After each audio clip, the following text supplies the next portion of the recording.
Good morning दोस्तों, स्वागत है आपका डे 16 वाले ब्लॉग में।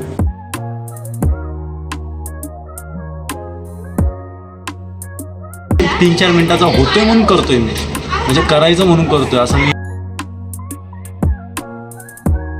गुड मॉर्निंग दोस्तों, स्वागत है आपका डे 16 वाले ब्लॉग में।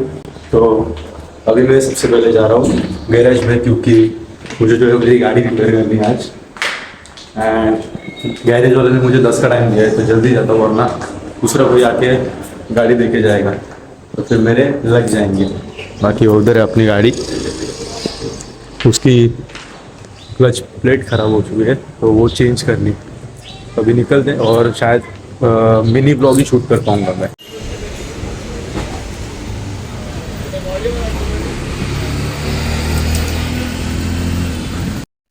गाईज यो कालू बघा कसा लपून लपून चाललाय आमच्यापासून। ए प्रणव, जाऊ दे। तर गाईज ते ठेव ना, आणि ते हे पण ठेव, ते पिशवी पण ठेव, सिस्टमॅटिक ठेव। तर गाईज आता नवीन स्पीड मीटर पण लावलाय आणि बाकी म्हणजे पिकअपचं काम केलं आणि इकडे जाम स्क्रू फिट केलेत, कारण गाडी जाम आवाज करायची म्हणून। बाकी आता निघतो इथून आणि पहिले पेट्रोल लागतो, कारण गाडीत पेट्रोलच नाही आहे। बाकी तो बघ असा एकटाच चाललाय, दिसला का भगवा? बाकी आता जातो पेट्रोल टाकायला। गाईज घरी आलो आणि जो झोपलोय मी, बाकी आता मी फ्रेश झालोय आणि आता मी चाललोय पहिले ओमकारला घ्यायला, आणि मग तुम्हाला मी गाडी दाखवतो गाडीचं काय काय काम केलंय। बाकी माझ्याकडे एक टूल आहे, त्याच्याने म्हणजे आज गाडी मी वॉश केली ना, तर म्हणजे गॅरेजवाल्यांनीच वॉश केली, तर त्या टूलनी ना गाडी एकदम म्हणजे चकाचक होते, म्हणजे शाईन मारते गाडी। तर पहिले ओमकारला घेतो कॅमेरामॅन म्हणून आणि मग तुम्हाला भेटतो, चला। म्हणजे हे स्प्रेच आहे हा एक प्रकारचा, तर हा जस्ट मारायचा आणि त्याच्याने शाईन होते गाडी। तर कसं आहे ना, ज्या दिवशी गाडी वॉश करतो ना आपण, त्या दिवशी हा स्प्रे अप्लाय करायचा, मग गाडी शाईन मारते मस्तपैकी। तर गाडीला आता इज्जत देऊ आपण जरा।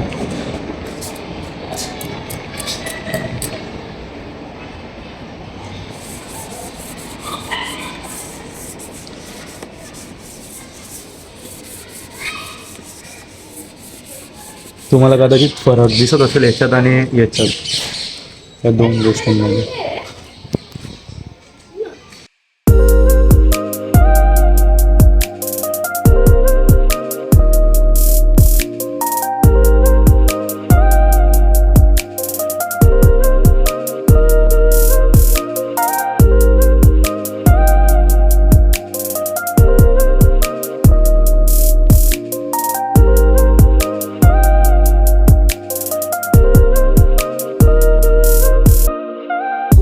तर गाईज फायनली आपली गाडी जी आहे ती क्लीन करून झालेली आहे, आणि मी ना सकाळपासून एकही क्लिप शूट नाही केलं, फक्त ती निघलो ती वाली क्लिप शूट केली, आणि त्याच्यानंतर प्रणव वगैरे भेटला ती वाली गेली। आणि फ्रॉम लास्ट 2 to 3 डेज ना मी ब्लॉगवरती आता म्हणजे 15 days 50 blog 30 days 30 blogs challenge घेतलं आहे ना, तर मी ब्लॉगवरती ना आता कॉन्सन्ट्रेटच नाही करत आहे, म्हणजे होतोय 3-4 मिनिटाचा होतोय म्हणून करतोय मी, म्हणजे करायचं म्हणून करतोय असं मी एकदम, म्हणजे हा बाबा मला करायचंच आहे असे मी आता एकदम एफर्ट्स नाही टाकत त्या गोष्टीसाठी।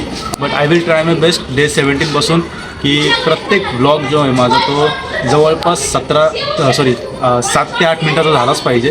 आणि बाकी गाडीचं आज काम केला, आणि पहिले हा हे जे ते चेंज केलं, म्हणजे हा मीटर आहे ना, हा फक्त काटा तुटला, तर या काट्याच्यामुळं मला हा अख्खा मीटर बदलावा लागला 1200 रुपयाचा, एवढूसा सेट तो। बाकी अजून काय केलं रे? अजून आपण क्लच, हा क्लच इकडे जे क्लचचं होतं ना, वायर नाही क्लच असतं ते, तर त्या क्लचचं काम केलं, आणि पुढून खटखट आवाज यायचा। तर कसं असतं ना, बेसिकली हा फायबर आहे ना, तर या फायबरमधून आवाज येतो, म्हणून प्रत्येक ठिकाणी किल्ले मारलेत बघा, इथे इथे, अजून कुठे मारलेत का रे? इथे मागे पण, हे इथे परत इथे सगळीकडे। तर म्हणजे बघायला असं कसं तरी वाटतं की गाडीला आपल्या म्हणजे आता म्हणजे मी किती जपतो या गाडीला डिओला, पण हिला एवढे किल्ले मारलेत। बाकी ठीक आहे, फायबर आवाज करतो म्हणून नुसतं, म्हणजे मी स्पीड ब्रेकरवरती जरी आदळले ना तरी आवाज यायचा ठक ठक ठक ठक। बाकी आता मी आता कॉन्सन्ट्रेट राहील की माझे जे ब्लॉग्स आहेत ते मी कंटिन्यू ठेवावे 30 days 30 ब्लॉग्सपर्यंत तरी। बाकी आता जातो ओमकारला काहीतरी खायचं आहे आणि मग त्याच्यानंतर तुम्हाला भेटतो. पहिले PHचा एक फेरी राऊंड मारून येतो. गाडी काय पिकअप धरते माहिती आहे का, फक्त थोडीशी जरी रेजली ना झुपकन जाते गाडी. बाकी आता निघतो याच्यासोबत. तुला काय बोलायचं आहे कसे? आता काहीच जातो जरा PHला बघूया गाडीचं कसं आहे पिकअप वगैरे, मग खातो आणि मग तुम्हाला भेटतो. चला आता आणि डे 17 पासून मी जरा परत एकदा कॉन्सन्ट्रेट नीट करणार आहे. आता निघतो गाईज. आजचा पण जो डे 17 आहे ना तो सॉरी आजचा जो डे 15 आहे ना गाईज, तो पण मी 4 मिनटाचा शूट केला आणि मिनी ब्लॉग पण शूट केलेला. पण भाई काय होते काय माहीत, टाईमच मॅच नाही होते. आणि मी आधी तरी सकाळी प्रॉपरली 11 वाजता व्हिडिओ अपलोड करायचो, पण आजकाल ना 6, 6:30, 7, 8 संध्याकाळचे करतो. वापस आएंगे ट्रैक पे और वापस से मचाएंगे. ठीक है मचाएंगे. और अभी निकलते PH के लिए. Let's go.